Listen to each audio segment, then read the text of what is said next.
kausapin sila. Di ba kahapon, sinabi ko, pagkatapos ng task, mag-usap tayong forum. Sinabi ko sa kanila. So, hindi pa kayo nag-open forum kagabi? Hindi po sa ata. Yung mga iba. Basta ako, sinabi ko hindi ko sinabi opinion ko isa't isa. Gusto ko sabihin. Kaya inulit ko sa kanila na mag-open forum. Ang tagal nyo na dito. 3 buwan na yata kayo. Bakit parang kung hindi pa mangyayari ito, ngayon pa lang kayo mag-open forum? Magkakilala. Oo, ang tagal nyo na.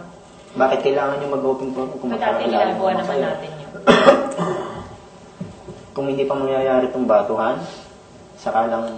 Sinasabi ko naman, sinasabi ko naman sa bawat isa na Kimela, sinasabi ko, yung opinion ko na mag-ayos siya, sinasabi ko. Kay Jason, sinasabi ko para sa akin na, Jason, maligo ka o ganyan, sinasabi ko.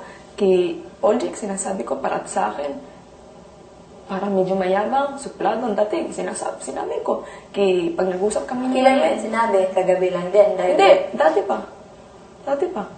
Kay Mariel, pag nag-usap kami, hindi ko alam, may nangyari, hindi ko alam kung ano nangyari sa araw na yan na sinabi sa akin ni Mariel, uy, ano kaya dapat kong baguhin o ganyan. Sige, kung kaya kaharap mo si Mariel ngayon, anong sasabihin mo sa kanya? Kaharap mo siya.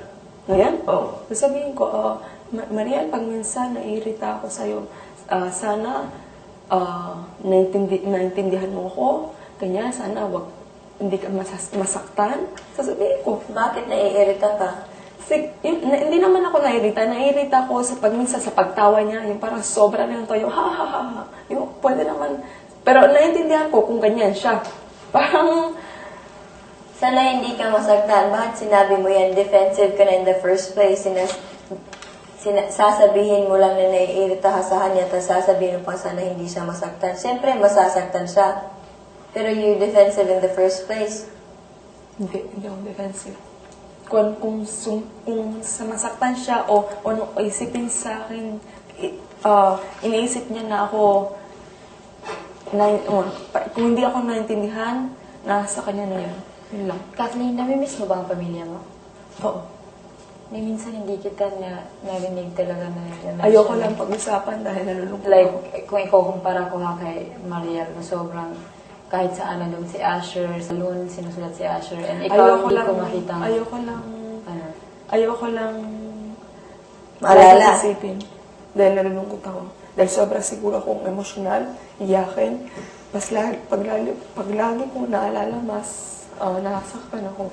So you're denying it? You're hiding it? Ha? Dinideny mo, tinatago mo. Hindi ko dinadeny. Pinoprotektahan ko ang sarili ko para hindi ako masaktan at para hindi ako malungkot. Para magkaya ako mag-stay dito sa bahay ni Kuya. Yun lang. Are you a strong woman? Pag minsan, dapat ko maging malakas. Pero pagdating sa pamilya, sobrang lambot ko. Pero hindi mo pinili yung decision ni Jimson para sa'yo? Hindi. Dahil inisip ko na ito yung chance na pwede mabago sa amin na para sa kinabukasan namin na kaming tatlo. Yun lang. Na-try na namin yung buhay sa Spain. Ako, okay na sa Spain. Masaya ako doon. Pero si Jimson hindi masyado sanay. 3 taon pa lang sa Spain. Kaya, yun, gusto namin i-try dito ang buhay. Mahirap ang trabaho sa ibang bansa. Alam niyo yan. So, umaasa ka na manalo dito? Sana. Ginagawa mo ang lahat para manalo dito? Oo. Ano ang pinakamasamang bagay na nagawa mo sa loob ng bahay ni Kuya? Masamang ba? It's the worst thing you did. Wala siguro kung wala. Siguro, hindi sabihin ng totoo. O, A worst thing na nagawa mo, Siguro. hindi pagsabi ng totoo. yung sa lahat ng housemates. Pag siya, Or ano worst na nagawa mo? Siguro yung pag-inom ko. Parang sobrang nakakahiya. Wala naman ako naisip na masama akong ginawa dito. Pero aside sa nagawa mong masama na yung sa tingin mo yung pag-inom or pag hindi pagsabi ng totoo, ano po yung pinaka, the worst side Ugali. ni Okay ka Kathleen? na ba ngayon? Okay ka na si Kathleen? Okay na ako. Tama. Mabuting tao na ako. Wala ka nang kailangan baguhin. Gusto kong baguhin dati pa sa pag-iyakin ko at sa pag-aking sobrang tahimik. Yun lang. Masaya ako kung ganito ako o kung anong isipin ninyo na negative sa akin, okay lang. Kanina tinanong ko na sino yung kaibigan mo, sinabi mo si Marian. Ngayon, sino yung hindi mo kilala sa loob? Siguro masabi ko si Johan. Sinabi ko na dati sa kanya, nung nag-usap kami kwarto, kami ni Johan tungkol sa yung date nyo, ganyan. Sinabi ko, nagkwentuhan kami, sabi ko, Johan, hindi ko lang kung anong eksaktong sinabi ko, pero sinabi ko, Johan, hindi masyado kita kilala. Siguro dahil porke tahimik ka, tapos tahimik din ako, hindi masyado nagkakwentuhan. Kahit dati ko, gusto ko siyang kausapin na nagtatanong ako sa kanya tungkol sa pamilya niya, o anong ginagawa niya, parang nagkukwento siya, pero kaunti lang, tapos pinuputol, kaya tapos wala na. Hanggang dun lang, hindi walang abance. Ganun. Gusto mong manalo sa contest na to, bakit ikaw yung mananalo at hindi yung 7 na natitira doon? Dahil ako naging totoo. Kahit sinabihan kang plastic.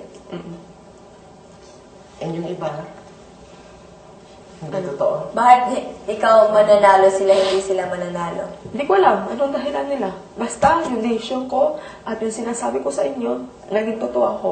Kung hindi nyo naniniwala o sinasabi nyo plastic ako o hindi ako naging totoo, okay lang. Aside sa Anong pagiging kailangan? totoo, ano pang pwedeng maging rason kung bakit karapat-dapat kang manalo? Ano ba? Gusto ko mag-stay dito sa Pilipinas. Anong ayaw, yung mga pinaka-short na lang, ano yung ayaw mo sa isa't isa doon? Ayoko. Ano yung pinaka-ayaw mo ugali ng isa't isa doon? Sinabi ko na dati, kay Kuya. Sige ngayon, sabihin mo sa amin. Sabi ko, Kay Paul Jake, anong ayaw mo? Mayabang. dati inisip ko, suplado siya, parang mataas, gano'n. Pinaka lang, short na lang, mga 1 word, 2 Oh, words. yun, mataas. Parang tingin ng baba, parang gano'n. So, Mayabang. ang baba, mayabang, gano'n. Si Tibo. Si Tibo, May edad na siya. Ilang taon ka na? Sige, pasagutin 24. natin siya. 24. Anong ayaw mo kay Tibo? dati inisip ko mabait siya. Mabait naman si Tibo, kaso lang siguro, parang gusto siya lagi ang tama. Nagmamarunong. Ha? Nagmamarunong. Parang gano'n. Si Mariel. Si Mariel, Yung sinabi mo na Ngayon, ang ngayon niya, yung ayaw niya. Hindi, yung pinaka-ayaw mo ng ugali. Hindi lang yung nakakali tayo. Sa tingin mo magpapatago sa kanila. sa kay Mariel, siguro yun nga, yung sobrang, pag minsan mag-uusap, tapos papasok, sisingin siya sa isang sasabi siya, isang Joiner? bagay na- Pakilamera, ganun. Hindi naman pakiramera. Yung parang nag-uusap, kunyari, nag-uusap, tapos biglang Sisingit. sisingin Joiner. na, may sasabihin na wala sa lugar. Si Johan. Siyo, siguro, parang misteryoso siya. Oo. Misteryoso. Yun ang dating sa akin, dahil hindi ko pa nga siya masyado Hermes. siya. Hermes.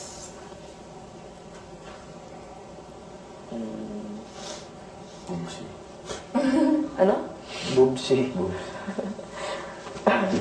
Ano ba? Basta yung ano lang, mga Pag pinaka-ayaw mo wala ugali. ka maisip, just say no. Oh, sige. Wala ka maisip. Okay si Hermes. Gusto ko siya. Type. Melay.